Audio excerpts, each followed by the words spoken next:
Welcome to the Home Service Contractor Blueprint by A2O Digital. Every episode will cover topics that impact all home service companies like marketing, sales tactics, operations, and more. Now, on to today's episode. Hi, this is Tim Coleman. Welcome back to our podcast. I'm here with Justin Benchko, and today we want to talk a little bit about booking percentage and what you can learn about your booking percentage from your online scheduler.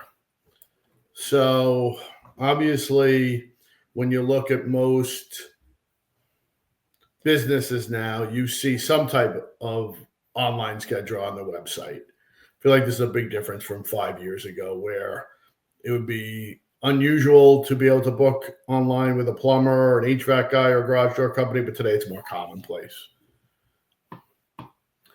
So Tim, are we talking about just booking percentage on your scheduler or like in general? Yeah, it's a good question. So let me tell you a quick story. So at this point, because we've been involved with online scheduling for a couple of years now, I have probably been in over 100 different service type accounts and looked at the way different businesses have set up their service type. Now, I don't look at the whole thing. I'm not in the price book and those types of things, but around dispatch, arrival windows, zones, how many zones, technician shifts, how they're trying to, do their setup in there. And there are some red flags when we launch accounts. I think there's going to be some areas I think we're going to see some problems here. And I'll follow those and I'll reach back out to the customer.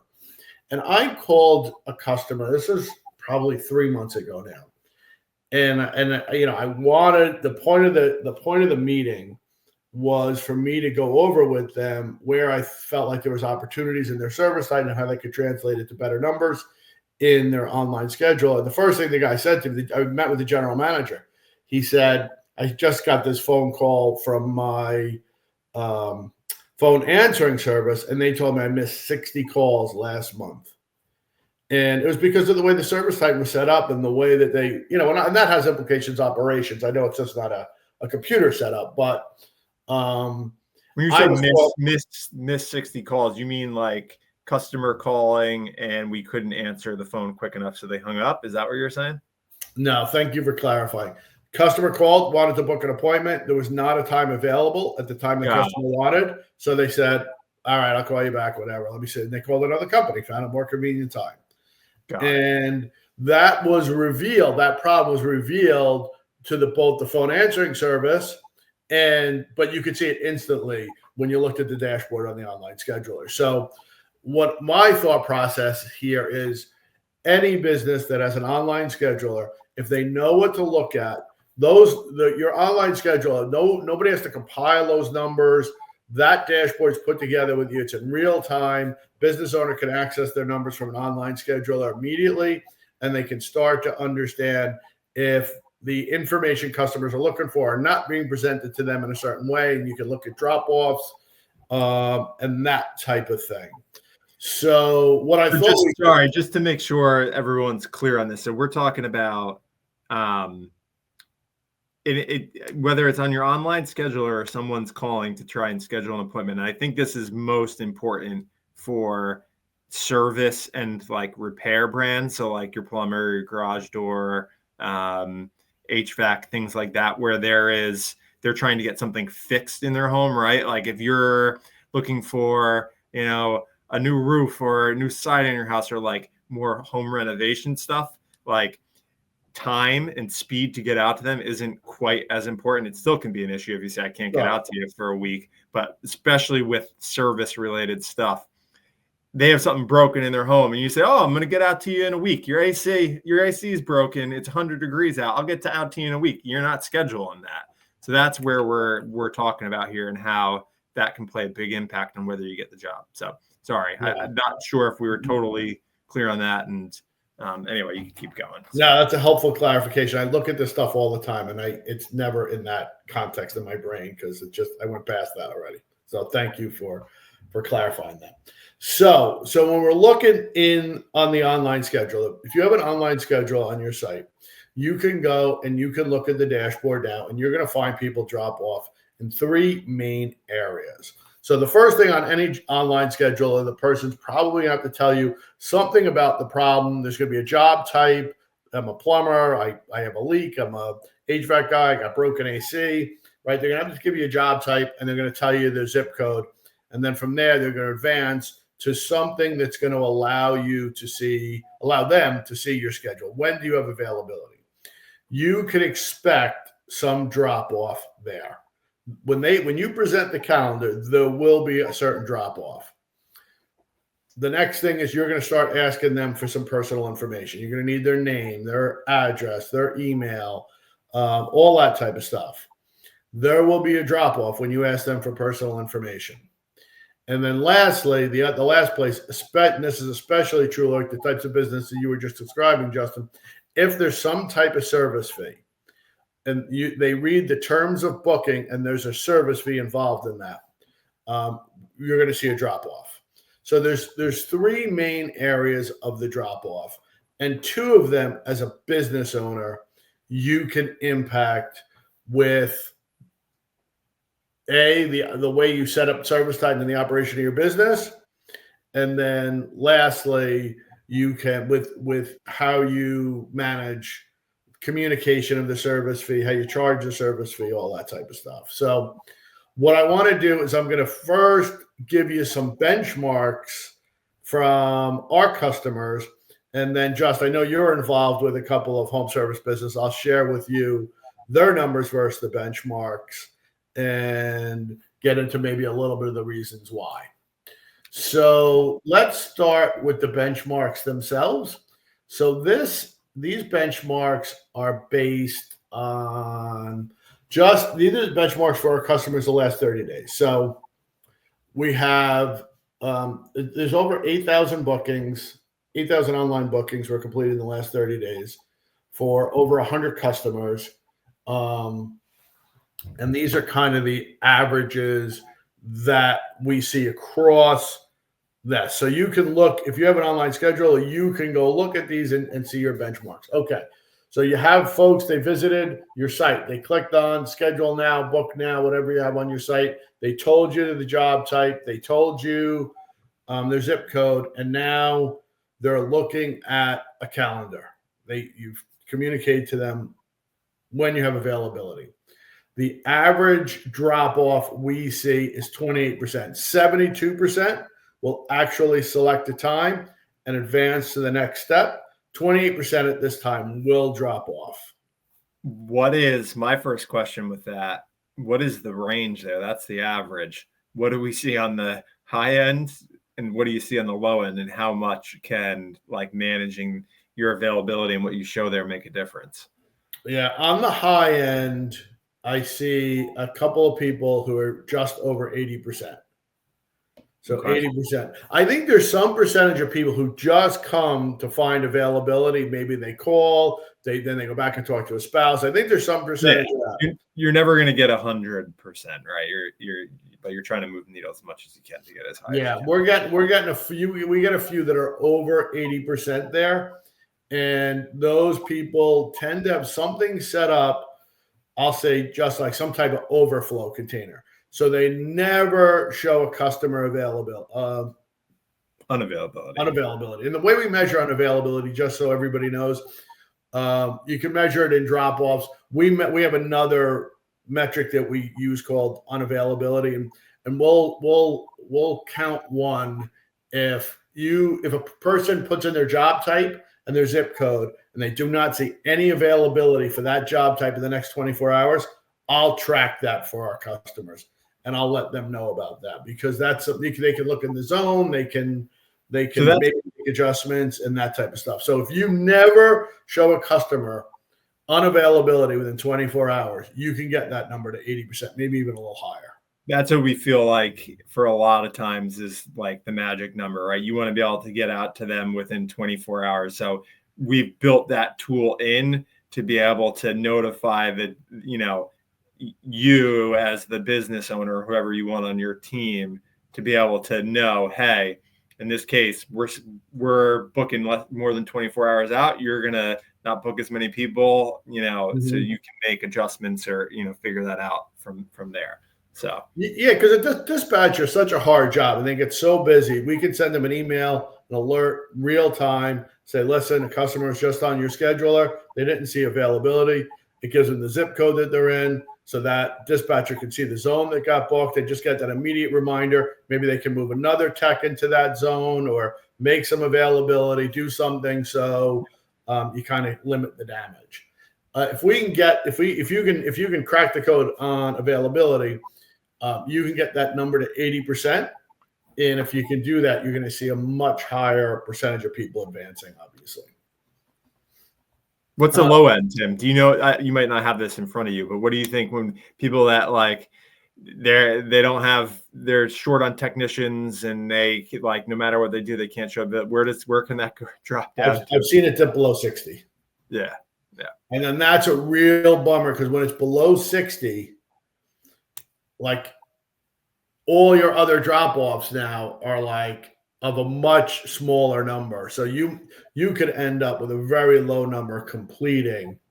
You can really cost yourself a lot of online bookings. Each step, right? We're talking about 3 steps. If you can move the needle, let's say 20% in each step, that's just like the total there is a much higher percentage than that. Yeah. So like every place that you can kind of move it, you're incrementally getting more bookings. So, and this is the one that's real. This one's important because this is going to happen on the phone too. If you're not showing availability or telling your customer that you have availability, they're just, I'll call you back. I'll call you back. The next number we have is what is the drop off for personal information? And this is pretty consistent across our customers. And this is right around 82. And 82% of the people will give us their personal information. We see about an 18% drop off on average when we ask for personal information. It is interesting that drop off will occur less with more established businesses that have been in business longer. Maybe there's a little more trust. Maybe they have a little higher review rating. There's some reason people are trying to get in. I've seen over 90% of people adding their personal information to this too. So, and I've seen it dip below. Like especially if you have a lot of repeat customers, they're going to be very comfortable putting in their personal information. They've done business with you before. When you're a little newer business, it's just like anything else, earning everybody's trust. Everything's tougher when you're newer. Tim, you think the order of what you ask these can make a difference in that too? Like the way we typically have it set up is to show the availability and then ask for the information. They're getting something right before they have to commit versus if you put this at the beginning, right? Like they don't know what they're going to get. Are they going to do that? Is there a difference there? It's just an interesting kind of. Yeah, we have to reverse the steps in our scheduler to see that. Yeah. I think generally, if you can give, you can give them something, you're going to have a better chance of them filling it out because they're already committed to something, right? If you get to somewhere and you right away ask for that, they're not committed. If, they've done 3-4 other steps and they can see they're getting to where they need, they're going to be more likely to fill out that information for you and say, okay, I'm going to give you my information now, rather than just right away saying, hey, before you can see anything, do this. You're unsure of, what's going to happen. What are they going to do with this? Right. So that's the thought process of where we've typically kind of put it in the steps. So. Yeah, that's exactly right. Like, oh, they have the appointment that I want. I want to book this appointment. I want to check this off my list of things to do. And oh, they have it. So yeah, okay, I'm going to come out here. There's no risk in it for me now. The next big one is, and the last 30 days is the highest I've seen it. Tim, just real quick on entering that information. Like we've done some things to try and make that more seamless. Like a lot of this, people are doing it on their mobile device, right? And you're asking them for their phone number, their address, their, name. It's a lot to fill out. Like, let's just talk real quick about some stuff that like the scheduler can do to make that a little bit higher of a percentage. And I guess the main point where I'm going here is when they enter their address, right, it autofills. So they start typing it in, it will automatically start to pull that up. So now they might type in, 10 Ridge Road, and it will start to pull up. As they type in that, it'll start to pull up the town and the zip code. So a lot of it's done for you, which can help. The easier you can make that experience, the less drop off you're going to get. So yeah, it's actually easier on a mobile phone that I originally thought that it would be, because you're typing in your name, your email, your phone number to your mobile phone. You've done it before. It remembers it. It kind of fills in that information for you. Your address can get a little bit wonky. So we do use the Google API to bring in everybody's address, just like what you described. You type a few letters in it, a few numbers. The other good part, misspellings of address with that, right? It automatically is filling it in versus someone goes and types and you got addresses wrong and causes all sorts of issues. So yeah, then you got a duplicate record and service type, and that's a pain. So this is gonna mitigate all of that, obviously. So that was a nice upgrade we did recently. Next screen is the last screen is the next big drop-off area. This is where we're communicating the terms of doing business with us. And this number, in the past, I've seen it right around 79%. In the last 30 days, it's actually 85%. And I think there's some reasons for that. But that's still significant, right? You have a 15% drop-off. This part, they've put in all of their personal information. They've gotten to the terms and they've dropped off. Now, the reason for this is the service charge. When there's less service charge, we see this number go way up. So I've seen this number, people who charge service fees that are over $100, and many businesses have to. I have seen this drop off as high as a little more than 30%, like in the 60s, people completed because they had like $129 service fee. And that service fee, and it was not waived with the job. So there's a big drop off. And that business owner was like, I'm fine with that, because if you're a tire kicker, my schedule is pretty full as it is. And some people run their business like that, and there's no problem with that. But you know, having the metric and making that decision consciously is still helpful, I feel like. Where we've seen people get really high completion numbers, very low drop-off numbers, is things like they say never a service fee. They go down to zero. Never a service fee for a limited time, no service fee. I've seen completion rates in the mid-90s with that. One of the things that I discovered recently is there's one of our customers who has a lower than average service fee. I think it's $49, $49.95. And that's $49.95 and waived with repair. And there's over a 90% completion rate with that. So there's definitely some elasticity or inelasticity, however that term works, when you get to the last screen.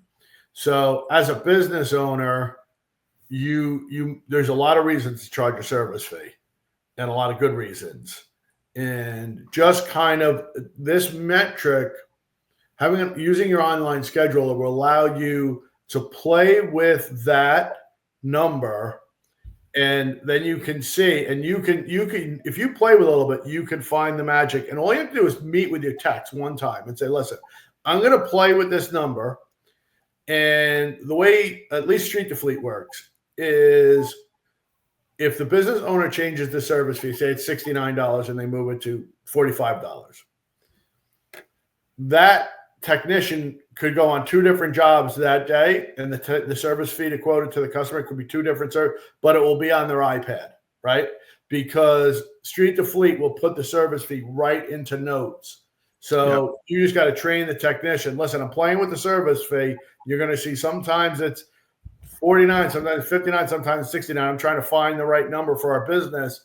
Just make sure you're checking the customer notes before you have that conversation with the customer. And then as a business owner, you can play with that as much as you want. Yeah, and that can translate over into the phones too, right? Like it's the same concept, right? You can take that and say, hey, here's the sweet spot. And there's all different thoughts, there with the service fee. I know some people do it to try and get rid of tire kickers, right? Do you have enough, techs and availability? You might you might want it to be lower to try and get those people versus, if you're low on techs and you're booked up, you may say, I want, a high. So there's all different thought processes there, but that can definitely influence the number of people that are going to book, obviously. Right. And Tim, it's funny. As you're talking through all of this, just started doing some simple math. All those 3 steps you said were around 80% was the average. I think you said 82, somewhere in there. But just to for demonstration purposes, if each of those 3 steps, your drop off rate is only 20% drop off, so 80% are moving through. If you had 100 people come on to use your scheduler, 51 ended up completing at that point if you had an 80% drop off at each step, right? If you just drop that down to 70% at each step, so it doesn't feel like that much, that doesn't seem like that much of a difference, that goes down to 34 people completed.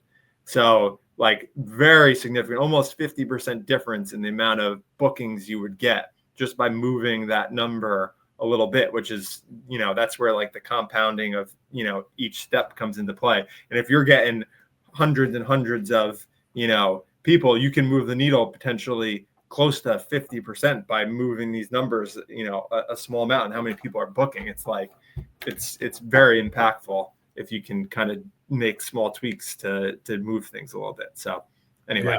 Yeah. So we do have an average for those who started, who finished. Interesting. You said 50. It's close. It's 48 is the average. But because you said that all of them are around 80% is what the average was. So that makes sense. But the range that I've seen here is crazy, just because if you do the same math and you're not showing a lot of that first number has a bigger impact, I think, than the last number. And the range is I've seen 65, where the average. The average for that particular business is 65% who start finish, and I've seen it as low as 25%, where only 25% of the people who start finish. Yep. And availability and service fee are 2 of the biggest areas. People's willingness to put their personal information in once they found an appointment that they like is pretty consistent. Yeah. But that service fee and that availability is the thing we want to control. It's and I know it's hard because finding guys is hard. It's the business, I think, that really succeeds with availability is there's 2 things. They have an attitude that's if we build it, they will come. And I know as a business owner how hard that can be. You have a salary to pay. The job's not on the schedule. As a repair brand, you're starting at 0 a lot of days. That can be really tough. But the business owners that I feel do really well are if we build it, they will come. If I hire enough guys, the schedule will fill up. And then the second thing is they manage their service tighten well. Customer notifications are turned on. Their arrival windows are managed. They manage their arrival windows in a smart way to get a lot of appointments. Even if they're communicating something different to the customer about the arrival window, they're managing their arrival window as well.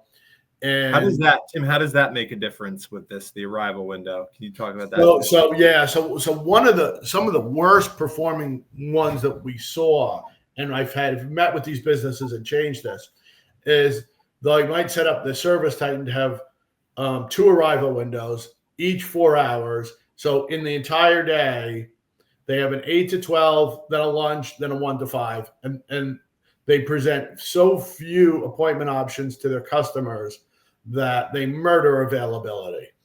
And then I've gone back to the business and I said, listen, this is when we've seen this setup, we've seen really low booking percentages. And in fact, the story that I told you earlier, where missing phone calls, was the same. Was this? They also had this setup. We've had 2 or 3 customers with this setup, and each time it was not good.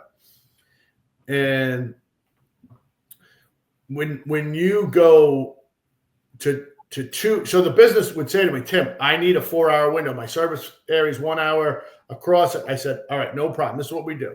On the dispatch board, let's set up 2-hour arrival windows. And that's going to give you, and if you do that throughout the day, that's going to give you either 4 or 5 arrival windows, depending on how you manage lunch and that type of stuff. So at least double the number of potential appointments. And then we can communicate to the customer a 4-hour arrival window by just modifying the variables and customer notifications and service type just a little bit. So the customers still expect a 4-hour arrival window, but you can now get 2 jobs on a technician in those 4 hours. So if one of those, the technician goes to one of the jobs, it's a no-show, you can at least go to one other job. He's not done for the entire morning, right? And then try and go get the most out of that other job. And so I think this way, the customer, you still set the proper customer expectation. And if you don't want to be late for a customer, I totally get that. But you just need more bites at the apple throughout the day than just setting up 4-hour arrival windows and having 2-hour arrival windows. The other thing we would see is I see a lot of problems with availability when the business has too many zones set up. So I know dispatch, how hard dispatch is, and you're trying to do so many things. You're trying to get the right job to the right tech, and routing's a thing always, obviously. If you have a great dispatcher and you go to one zone, we have a number of customers who are literally have a big service area in one zone, and they just have a magician moving those jobs around throughout the day. That's going to be position A. And then if there's some reasons, obviously you're going to have to go to 2 or 3 zones. When I see somebody with 7 or 8 zones, I think they're going to have a problem. And like maybe they have, because if they get too many, if they get too many jobs in just one zone, it's not going to show availability there. Right. Where in another zone, you might have a guy sitting around, right? But you're not going to get that appointment, move that guy, over from the zone over or whatever. That's what ends up happening there. If it's too broken out, there's too many places where, right? Is that kind of. Yeah. And sometimes you see a technician is assigned to 2 zones. And then, so that those 2 zones have 1 tech. So all you need is 1 job in one of those zones. And all of a sudden that whole time slot's gone. Customer calls wants that time slot. I'll go call somebody else. We had an earlier podcast with Anthony, which Anthony Castiglione, who runs a phone answering service. And availability to a customer means you have a time that's available and that customer wants it. Just having a time slot throughout the day available is not having availability, right? You want to ultimately, the best case scenario is that you have a time slot when that customer wants it. Yep. Convenient for them, right? Yeah. So what we've seen over the past, few years is a real adoption to scheduling. I think it's been a little bit even surprising to me how customers want this. Like we have some of our businesses now where 30% of their bookings are online. So there's a hunger for online scheduling for customers, the convenience of it. If you look at your phone records, you're going to see that it's probably on average about 4 minutes to book a person who calls versus an online scheduler, which is about probably half that. So the customers want that convenience. And then the extra bonus you get as a business owner are these metrics. That the more metrics allow you to make, more data-driven decisions. Yep. And booking percentage is just, there's few metrics in your business is more important than that. So you want to make sure that, I think what you said, just like, if you think about 80 is the magic number, that's probably pretty good. 80 people start, they use the calendar, that's good. 80% of people give you personal information, that's good. 80% of people give you hit the book button on the last screen after reading the terms of service. That's good. That's average. And then what you're going to find is half the people who start finish, and you can start tweaking things in your business to get those things higher. Awesome. Yeah. So you were going to share some markets that I work, or some locations that I work with. All right. So I got it for Long Island, and I got it for North Jersey. So we'll do Long Island first. So the average people who select an appointment, we learned was 72 across our network. In Long Island, a little lower than that, 69.93. So just a hair lower. Did what? What step? Sorry, what step was that? First step. So they put in the job type and zip, and then 69% of the people actually select an appointment. It's interesting. Then the next step is actually even more interesting. This is a little bit lower, 72%. This is the one that I worry about in Long Island. Only 72% are giving us their personal information after selecting an appointment. And that's causing us to be below average overall. 72 there is well below average. We should look at that and see if we can crack the code on that one a little bit. And then at the service fee, there's a great job. It's 88%, so way above the average. So we're just near average on the first one, well below average people giving you the personal information, and then well above average with the service fee. Got it. It's interesting. It's interesting that it's below average for the appointments. If you go to that availability log, because this is something in real time, let's just do that. If you go, are we not giving availability 24 hours out? Is that coming up a lot? Because I wouldn't necessarily suspect that there, because it is managed from a dispatch and availability to try and optimize that. But what does it say on the unavailability log? Give me a second and I'll pull it up. So last 30 days, Long Island.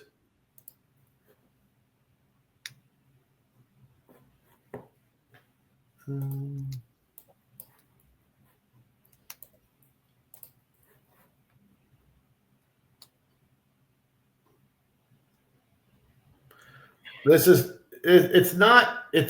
happening, but it's not out of line.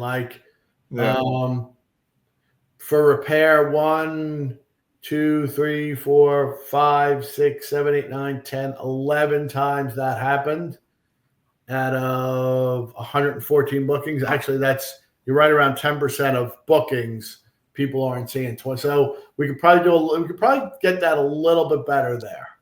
Yeah. So I'd want to see where those are. Is it spread out all over the place? Is it a certain area?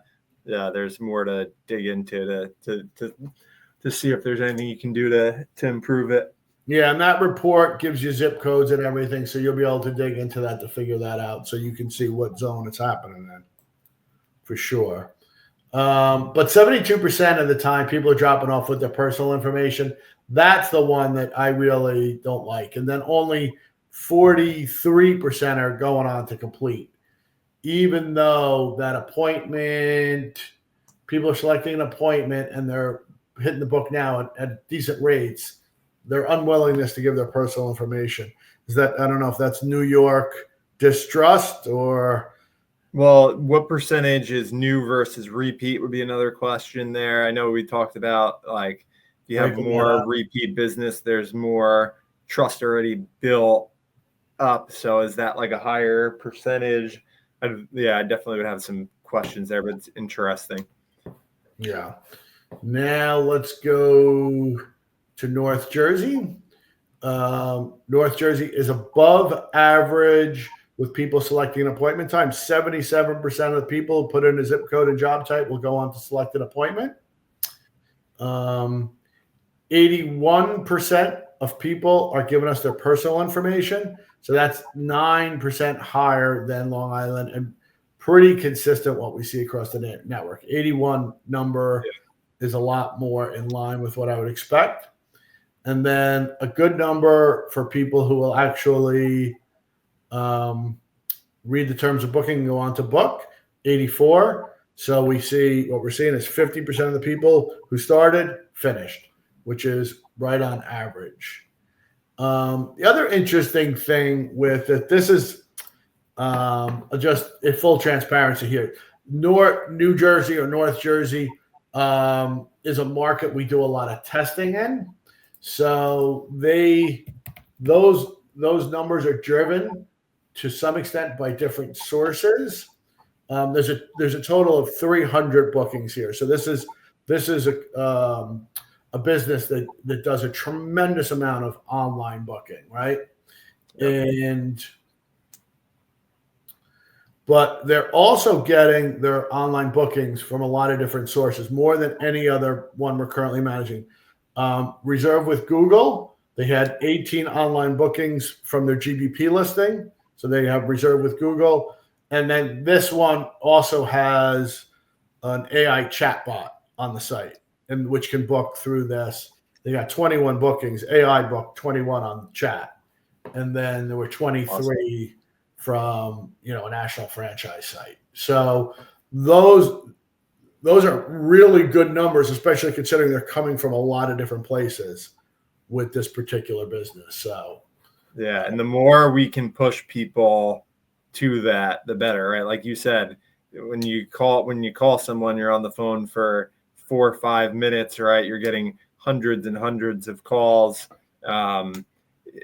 There's calls being unanswered because they come in at certain times, and it's really hard to have enough staff to be able to handle all times of day and surges. So like all this, if we can get them, you want an appointment, go to our tool. It's super easy. Pick the one that you want. We don't have to, get a human involved. That's a huge win. So like all these things, pushing it in different places, having it in your Google listing, the chatbot pushing, some leads, booking that way. That's all awesome. So it's significant there in New Jersey. 300 bookings a month is awesome.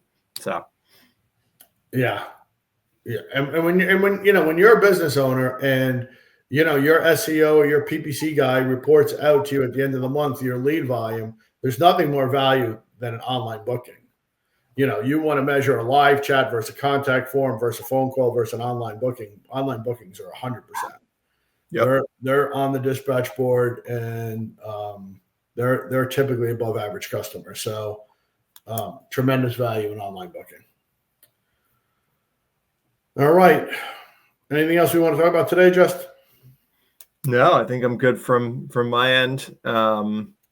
Yeah, all interesting stuff. It's like, if you can fine tune those things, it makes a huge difference. So hopefully that was helpful information, and nothing else from my end. All right. Thank you all for tuning in. We appreciate your time and attention, and we'll see you next time. Thanks for listening to the Home Service Contractor Blueprint. Don't forget to leave a review and subscribe so you can stay up to date on home service trends.